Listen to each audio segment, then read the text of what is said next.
And good morning and welcome to Women Who Rock with Success. Thank you for tuning in with us today. This is your host, Miss Diane Winbush, and we have an interesting guest in the studio that's going to start us off at the top of the hour. We have several other interviews today, but we have a very interesting guest who's with us. She is none other than Miss Tatiana Blade. So good morning and Hi, welcome. thank you very much. Great. So, first, tell us a little bit about you. Tell us a little bit about you, I guess, as a child growing up and what have you. And then also what kind of basically compelled you to be able to get into the entertainment industry. Okay, that part is very easy actually. About myself, it's interesting because when I get that question, I don't know if you've ever if you get asked that, and it's like I always like to try to answer as honestly as I can, and it's like, okay, how do you really even describe yourself? Are you your job? Are you, who are we? And I think at the basis, I think on my foundation, since I was a little girl, I've always been a performer. I've always been a person who enjoyed gathering my family in the living room, and I would go into my grandmother's closet and I would put layers of clothes on and do these one man shows, and Right. then I take them off and perform. And so this was always with me since a very, very young age. I have always loved that. I asked to be put in ballet class. I asked when I was 8 years old for piano, that I still have. And it's always been with me. So I really always had the aspiration. I wanted to be a performer. I wanted to be a singer. That was when I was little. And I have my composition books that I wrote music and that I wrote poetry. These are things that an 8 year old, So it's like Right. I had, for me back then and still today, but more primarily back then, I would say that music has always been something that deeply influenced me because as any child and human, we go through things. No matter how good or bad you have it, things can, Right. explode. You don't understand life, you don't understand things, you don't have certain people to talk to about these things. But my mom, and I think we're also our music influences are kind of a little bit dictated by our parents because we hear Mhm. what they listen to. So my mom used to listen to like a lot of classics, and she also, like, in the 70s, funk jams, and then also Foreigner, Simply Red, Enigma, like all of these really kind of out there kind of artists, and I loved what they had to say. These Okay. were not pop songs that were like happy. These were sad songs. They were Right. sad, Mhm. but I found so much beauty in them because somebody was telling a story. Even at a young age, I understood. I was listening to what they were saying, and somebody was telling a story about something that they had gone through. And whether it was beautiful or horrible, they got through it and they were able to tell that story. And I was listening to it. And so it kind of gave me a sense of whatever's going on right now, you can get through this and then you can tell a story too. And then maybe I can help somebody or touch somebody in that way, Right. like I was when I was little. And that's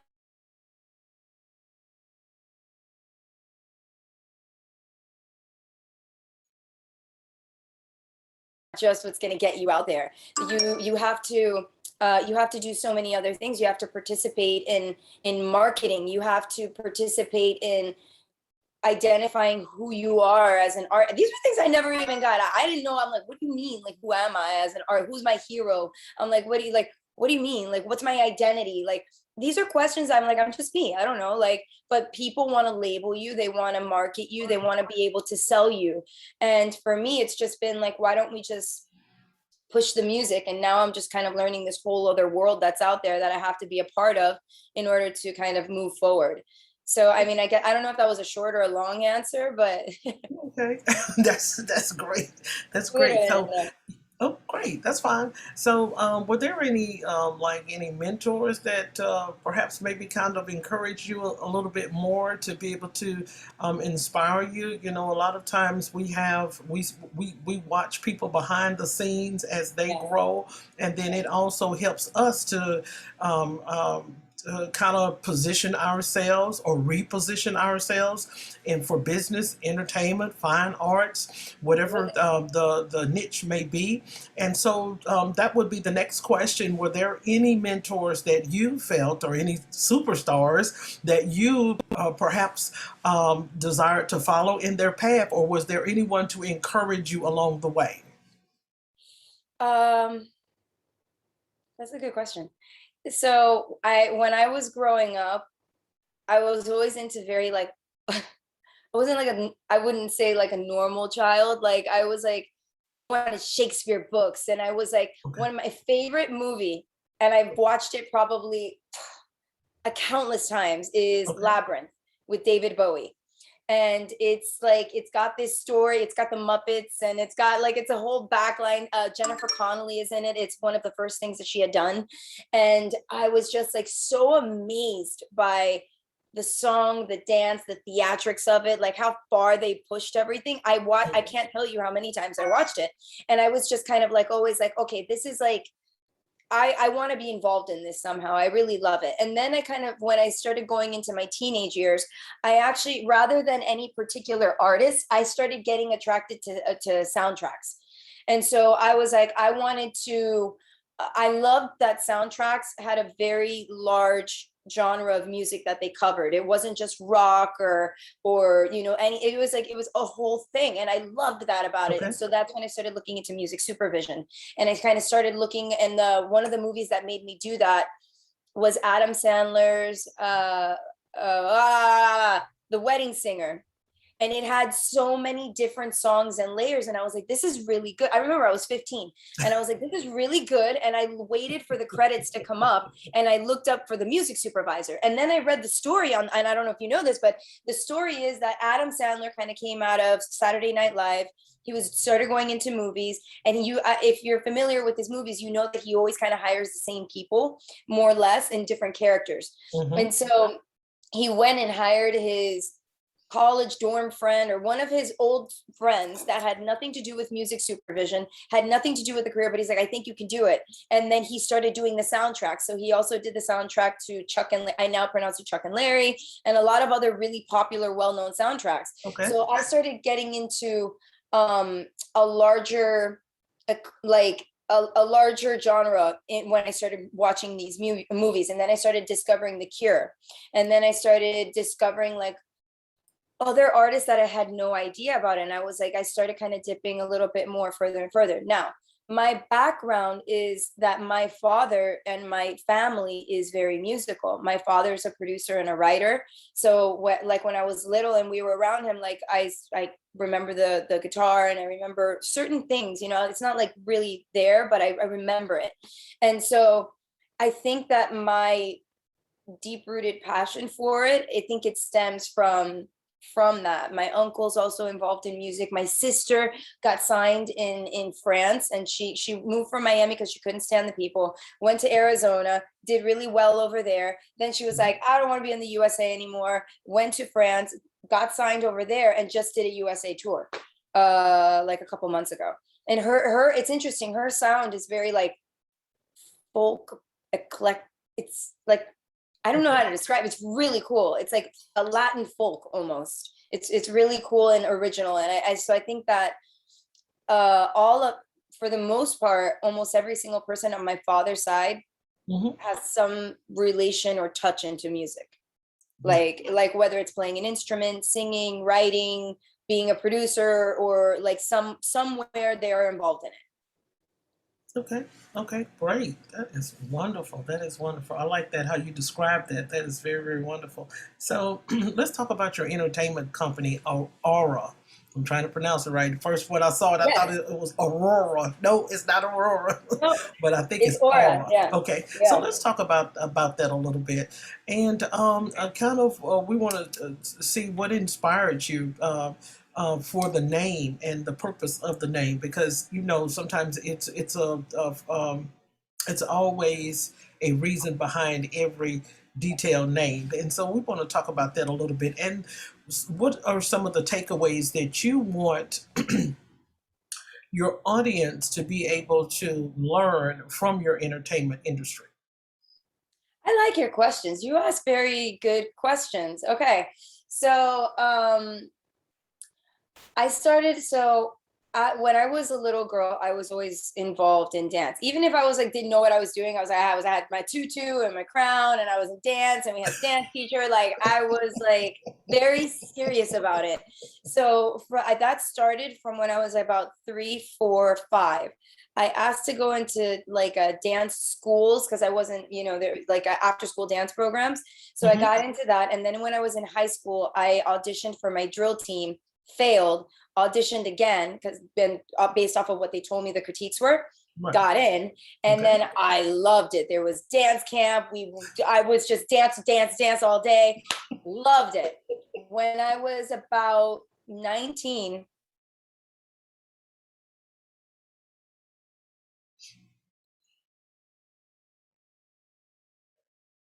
was the old Prince Theater, and or Prince had previously owned it, and it's a theater that they turned into like a club. And so they had a huge stage, and they had about, I would say, maybe 12 performers on it, and they were performers, dancers, aerialists, but I had never seen this before. Like Okay. all I had seen was traditional. You go to a ballet, you go to Right. you do it. I was like, what is this? What is this? So I immediately ran up to one of the people and I'm like, whoa, what is this? What do you do? They told me the name of the company. I looked it up, and this was like before there was computers and like there was the World Wide Web and AOL. Those Right. were the options. So I had to really work to get the information. I got the audition. I didn't get it. They told me I was too, oh God, what was the word? She was like, I was very much like a high Wow. school person that's like jazz hands. So what they teach you in dance camp and in high school is that exaggerated smiles are not exaggerated. You can't exaggerate them enough because when you're competing, judges need to see that. So it's very like like very like Right. Will Ferrell and the lady with the fingers, very like that. Mm-hmm. So when I auditioned, she told me, "Wow, I love your energy, love this, but you know, you gotta tone it down, girl. Like we gotta like." So I again took her. I listened, and I was like, okay. I started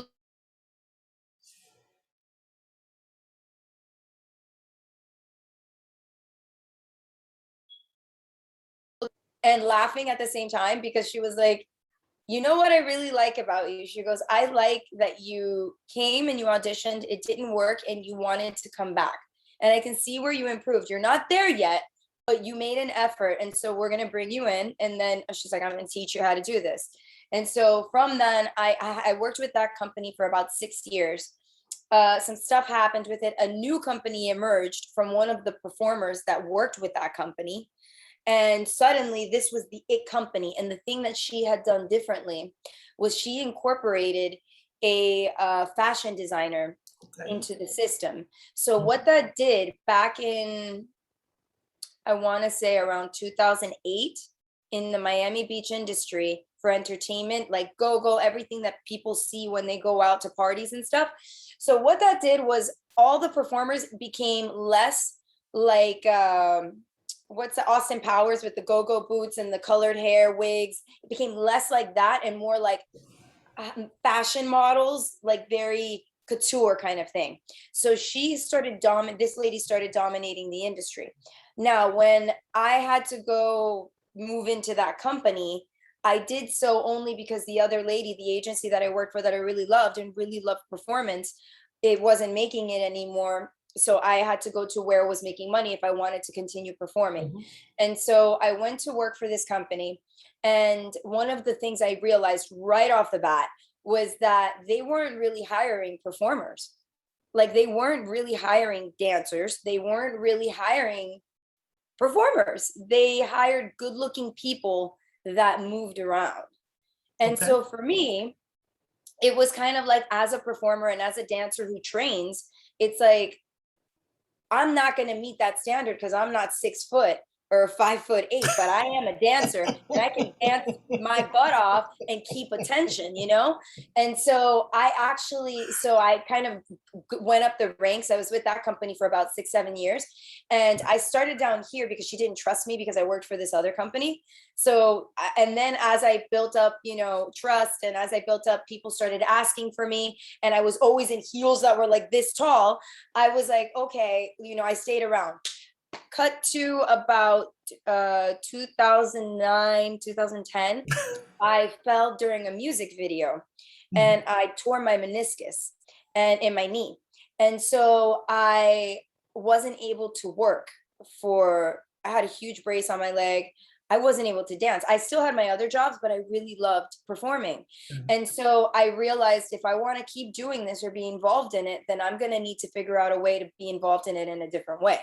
So, and then I thought, I really thought about different ways that I would operate a company as to what I was seeing and how I would how I would want that to be, an actual real artist performance agency with of something that I had noticed. And I've noticed this in a lot of entertainment agencies is there's a kind of cattiness to the job. And I'm not sure exactly why, because coming from dance teams, you're a team. You're a team, you help each other. And this different world of like, I guess because it resolved around bookings. So people wanted to like, don't get in my booking, kind of showgirl style, push you down the stairs. Like, and I did not like that at all. I was like, dance and performance is community. It's together, Oh, sorry about that. It's together. So I started seeing things that I wanted to do differently. And then I was like, okay, I'm going to open a company. And then it came down to the name. And I wasn't sure what the hell to call it. So I was like, I started looking up business books and how to name a company and things to look out for. And one of the things that they mentioned was keep it simple, keep it so easy for people to say, which we touched on that earlier. I was like, this should be really easy. It's in the beginning. And I really wanted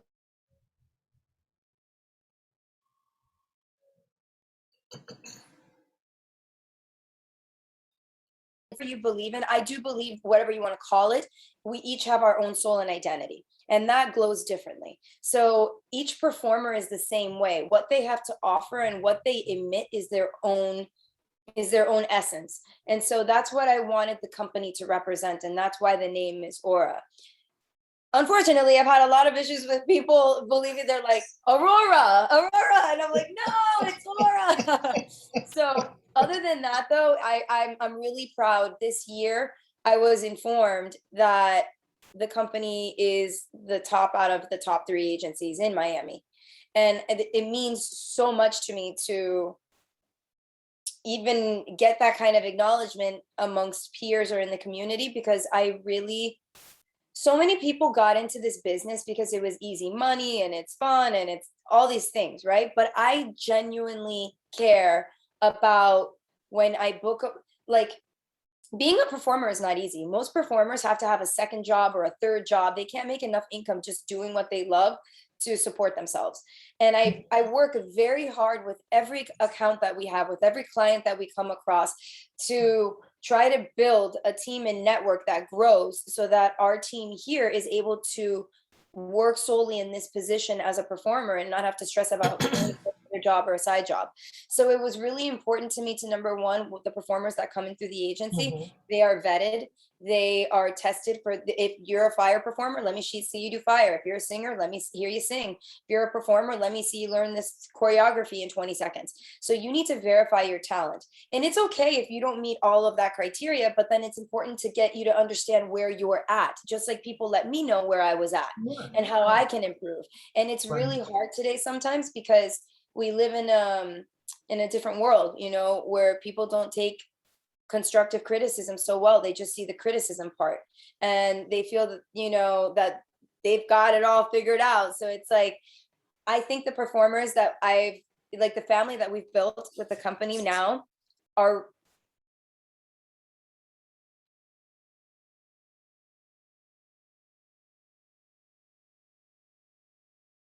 being acknowledged in that way, to say that that's seen, it really means a lot. Because not only the performers that we vet and we train and we have them come to orientations and learn the company culture, the company expectations. So we have different processes that we put in place so that performers are not walking into an area and they don't know what to do. They don't know where to go. No, they know all of that before they get there. They know where they're going. They know what they need. They know who to talk to. They know what their sets are. They know what's expected of them.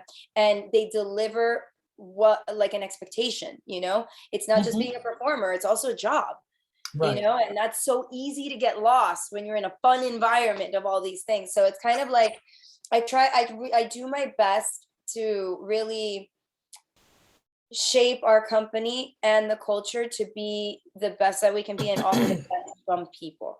And given that it's been able to give people in my community that otherwise that I know, like one of the things that I didn't like at all when I was working at this other agency was that they were very, and I get it, the business can be cutthroat and it is shallow and it is what it is. You know, it's kind of the part of me that's like, ugh, being a business owner, you got to deal with some stuff that's not fair, that it is what it is. You know, you're going to lose sometimes, which you don't lose the lesson. Hmm. Um, and so I've been faced often with, you know, do I want to sacrifice our brand to Okay. get money Okay. and just shut up and deliver what the client wants, even though it doesn't make sense, or even though, you know, do I want to be known for that, or do I want to be known for more? And sometimes you have to, it's a thin line to walk because you got to pay the bills and you got to make stuff happen. You got to keep giving your performers work. But it's, I think it's, there's a difference in giving work and giving meaningful work. And I strive to always have us offer meaningful work. So Hmm. that's really what the company is to me. I mean, it's I don't have kids. This is my child. I've got 75 of them, you know, with everybody, you know, and it also reminds me, the company has been a beautiful way of reminding me how connected we all are as people. Because I own the company,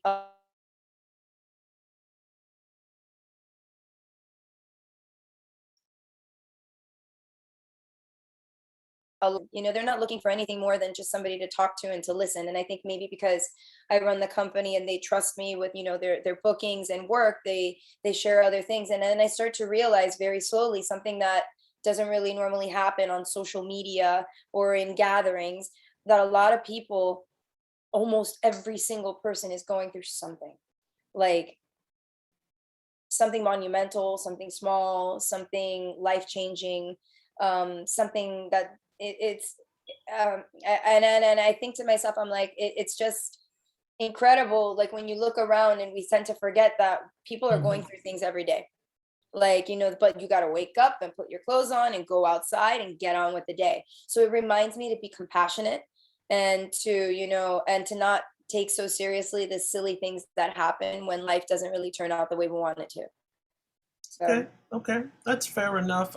Tatiana, it appears that you have a very, very, very strong illumination for what you do. You have a very impeccable brand, and it appears that you have poured everything of your heart into what you do. Some people yeah, don't do that. Some people are just interested in just I got the cast, I got the crew, let's go make the money, let's set up yeah, everything and what have you. But you appear to have all the passion, and you pour it in everything, all of it. It just goes all into the cast, all into it what you does. do, all It into does. what to the growth of what you do. And that's the reason why it's so impeccable. I saw the images, I was very impressed. I really Thank you was. very much. And that's an awesome thing, because that's what you want. Because if you have an audience, and if the audience don't feel that you are have a passionate, they're gonna just pay for the tickets. They're just gonna sit there and say, okay, well, we enjoyed it. Then you're gonna have critics in the That's the background. They're gonna worst say thing. things, and they You probably go know, and post it to certain oh, yes. medias or something like that. But this right here, this is something different. You have a whatever you have built over the years. This is something that, and I was looking at it.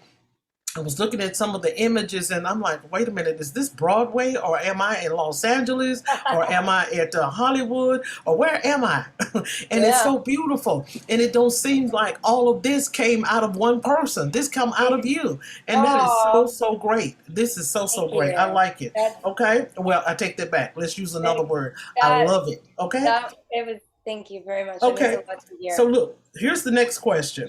Here's the next question. You have been described as a triple threat, which I can understand from the images that I saw, because you are a talented singer, entrepreneur, and free thinker. Now, we're going to stop right there. What is a free thinker? Tell us a little bit about that, because the next person Okay. probably may not know what a free thinker is. Oh, well, I've been called free thinker, free spirit, unabashed.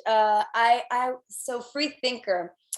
I Okay. think I really believe that people have the right to experience the world, from their perspective and views. I try to be, I cut back to what I said before about being compassionate.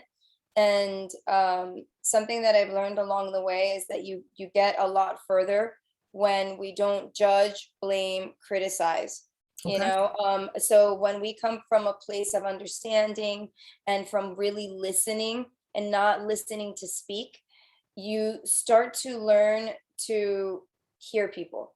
And I would love to see the world go back to a place where we can communicate in that way. And I think free thinking means speaking your mind and expressing yourself honestly Hmm. and being true to yourself, whatever that may be.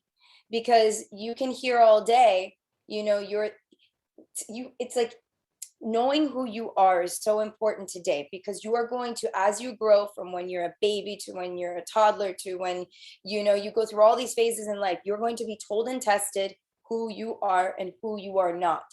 Right. And I think it is so incredibly important to allow people to be whatever they choose to be, wear whatever they want to wear, speak what they want to speak, and say what they Hmm. want to say. And sometimes um offensive to me, but I think taking a look at why I feel it's offensive before I on it, I think that's important too, because like again, I like hearing alternative opinions. I like looking at alternative views. I like Okay. seeing the way other people are doing things, because like we are always learning and growing. And I think that's why it kind of, being a free thinker, it allows us to freely think and be. Mhm. We don't grow from comfort zones, we grow from uncomfort, we grow from learning, we grow from experiencing. And so I think being able to be that and represent that in what you do is really important. And even look, sometimes I'm a human being just like anybody else. Sometimes I'll be like, oh my God, look at that person. I'll be like, good for them. Good for them. Good for them. They're doing what they want to do. They're wearing what they want to wear. Because I could do some crazy stuff too, and people are like, oh, but I'm like, I love it. I'm like, so that's what's important. You know what you love. You know who you are. Right. Just be that. And I love people like that too. I find that like the people that I'm attracted to, my friends, my family, though, they're very different. They're very, I love them for being that. Okay, okay, that's fair enough. So we want to talk about Bernice Magazine and describe you as the rock royalty. So tell us a little bit about that background, about the rock royalty, because as I was sitting here thinking, and as you just got through describing a lot to the question that was opposed. The first mind came when I, with the image that I saw, kind of basically like Warner Brothers Productions.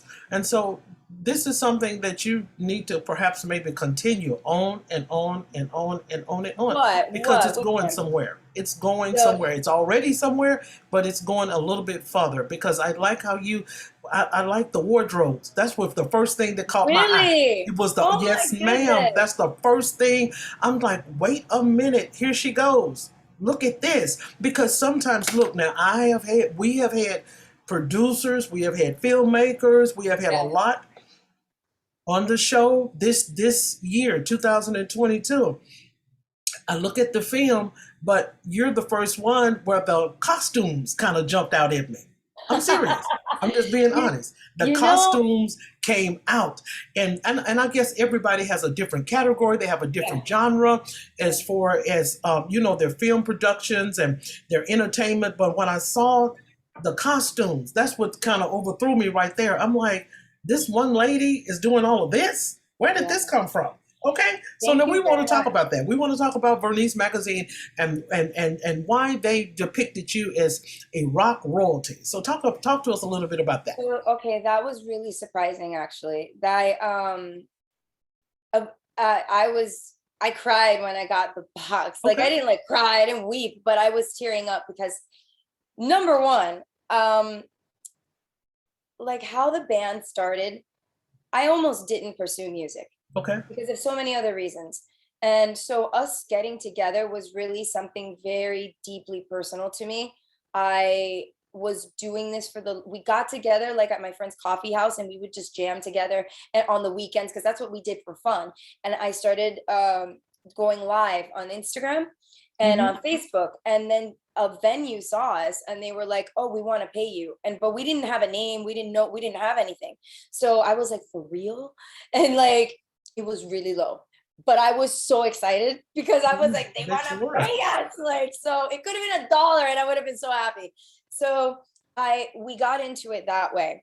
And so we ended up getting the Sea Glass festival, Sea Glass experience the same way. Okay, So we were performing at a private event in Fort Lauderdale in backyard Fort Lauderdale. And so someone at the event saw us and they were like, "You guys are incredible. We want you to open at our event in January." And I was like, "Sure, no problem."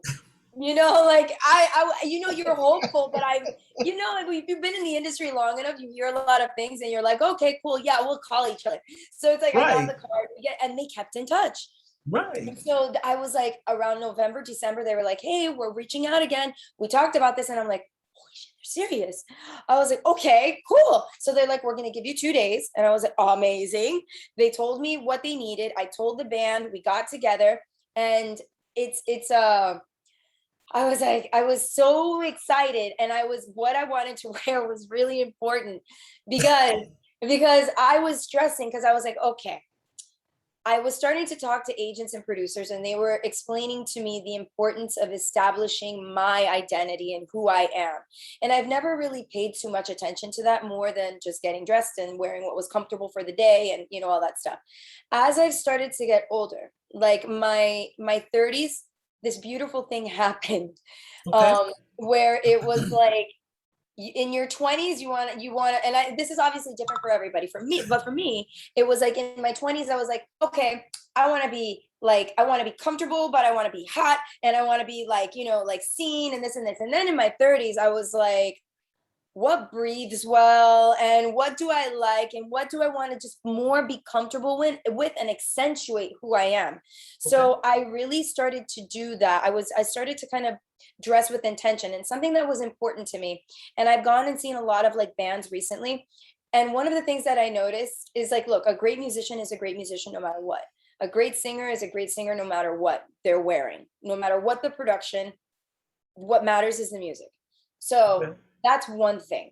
But I talked to a music friend, and he was like, "Tatiana, you're a performer. Your family are performers. You need to understand and appreciate that when somebody goes to see you, whether they paid, whether it's free, they're going and investing their time and energy to watch you. Not everybody will agree with your music, not everybody will like your song choices, but you can connect with people in other ways. They can like your style. No, he was like, he'll say like, "Oh, this person dresses like this," and that's great, but it's like there could be more to talk about. Like, who are you? And so he's like, "And I know you're a very theatrical person. You're very this, don't be afraid to let that out." And I was like, I always kind of had that thing. It's like, I never wanted to look too much like people are like, oh, like that. But then I thought to myself, like, who really cares? Because it's me. And if I like it and if I feel comfortable, then I should do it. So it became important to me to dress also in a way that is like shows that I made effort to show up for people. Like I'm putting on a show, I'm putting on a Understandable. performance. Like, do your makeup, do your hair. These Mm-hmm, people came to mm-hmm, see a show. Give them something. Like, don't like roll out of bed and then walk on the stage. It's like, give them something. So mm-hmm. that was kind of like where that came in. And then I started thinking about like, who am I? What do I want to wear? How is this going to work for me? And so I knew that we were on the beach, and I knew that we were going to be in a windstorm. So getting the braids and control of that, so I didn't need to worry about that while I was performing, was really important. Being able to have something that breathed and wasn't going to suffocate me or overheat me was also really important. And then just the heels were a dangerous choice that day, because I was just like standing all day, but then I got the energy and I was like Tina Turner on stage. I was like, oh, this is amazing. And I loved it. Now, a bit of that theatricality comes from Aura, because Aura, we have a warehouse. You saw, you like my Tina Turner reference. So I was like, why don't I bring these costumes onto the stage? Why not? Like, Right. people came to see a show, why not make it big? So, I mean, I would love for, if we seem to be getting into maybe pursuing festivals. And if we do, that offers a much larger stage to do a lot cooler things.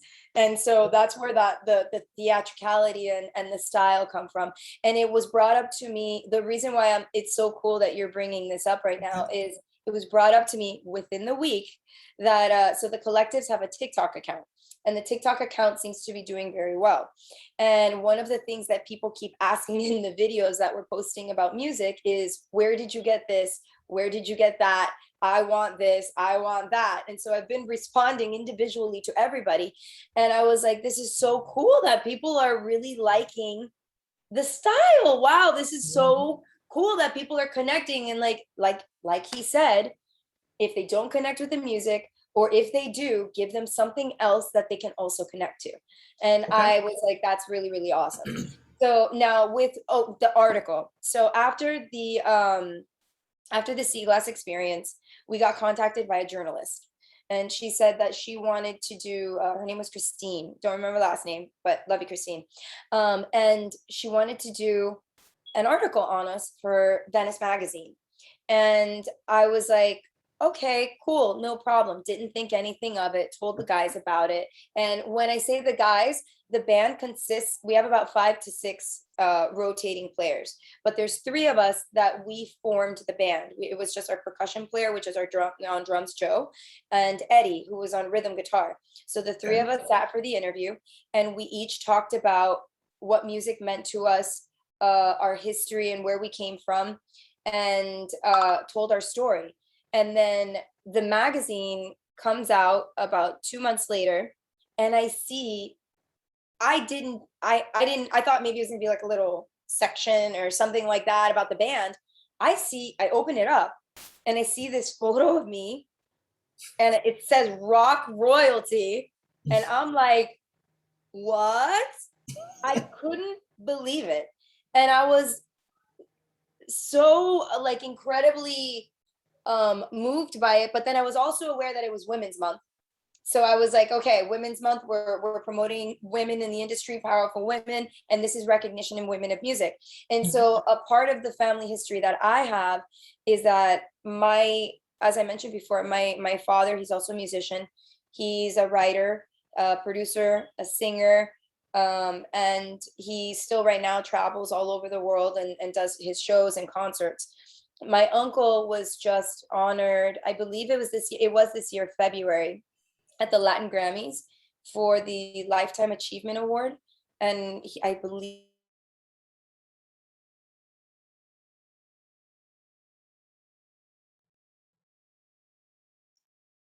many Grammys. He's very, very well recognized and very well respected.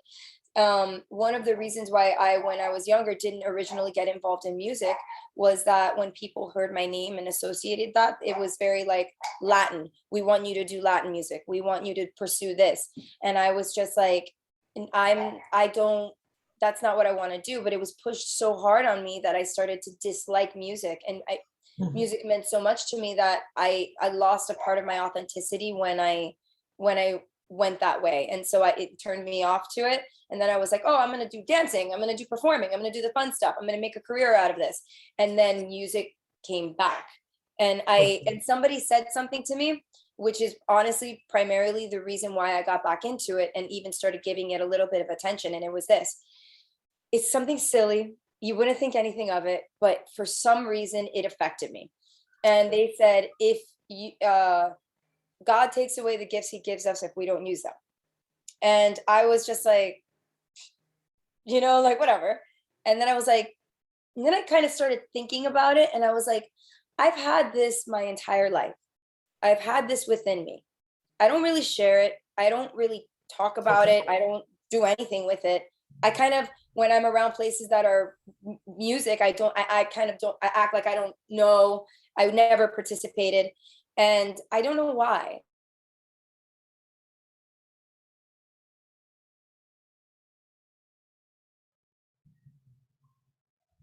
God forbid something happens, like I get my tonsils taken out or something, and it affects my voice. And I never am able to see what I could have done. What happens then? So Okay. I was like, why don't I just try and see what happens? And so it kind of went little by little. And I just said, I'm not going to have any expectations. I'm just going to do this because I love it. And people are seem to be resonating with it. And I seem to be not in my head, not thinking about anything else, but what I'm putting out and looking at the people that it's going to, Mm-hmm. seeing their expressions, seeing them feel something. You know what I mean? It's right now Absolutely. today for me, it's the most connected that I feel with people because I feel like we're always so trying to be somebody, trying to put on an image. We live in a filtered life. It's always the good. We lose that vulnerability to just connect in a moment and not have anything up. And so that's what I value the most from from my experiences with it. And that's kind of where we're at today. And Okay. it's got me to be sitting with you. So that's a really beautiful thing. Okay, absolutely great. Tatiana, we have had a wonderful time hanging out with you today, woman. Thank you very Very much for wonderful having me. time hanging out with you on today. But we do not want to conclude the interview until we allow you to share with the audience how they can be able to follow you, follow your brand, to see what's coming up next with your entertainment productions and any upcoming features that you would like to share with the audience so they can be able to continue to network with you as well after the show. Absolutely. So there's a couple of different ways that you can stay in contact with myself or with in following the band. I do have a website which is tatianablades.com. Okay. And following that, it will share links to the band. It will share links to Aura. It will tell a bit of my story and the different things that if someone were to want to work with me that they can expect or that they can, learn. And then also thecollectives.com is our website where you can hear our music and you can experience the band, see the upcoming shows. And as of right now, the band is in the running to compete for a opening position at either Life is Beautiful or the We Can Survive contest in November. I'm not sure yet. I know that we are in the top 20 and we are going to be informed today if we're moving on to the next round. So we'll just have to stay tuned. And those that want to can check back on the website. Okay. Okay. Great. Once again, we had a wonderful time with you on today on Women Who Rock with Success, and also Women Who Rock with Success. Meet us back over in another next interview with Women Who Rocks Investigates, which will be starting at 10 o'clock a.m. Central Standard Time. So you can be able to go to our website at www.womenwhorockwithsuccessmedia.com for all upcoming updates. So once again, Tatiana, we wish you the best on productions, entertainment, and we thank you once again for being our guest on today. We wish you Thank the you very much. best. Thank you very much. You as well. Take care.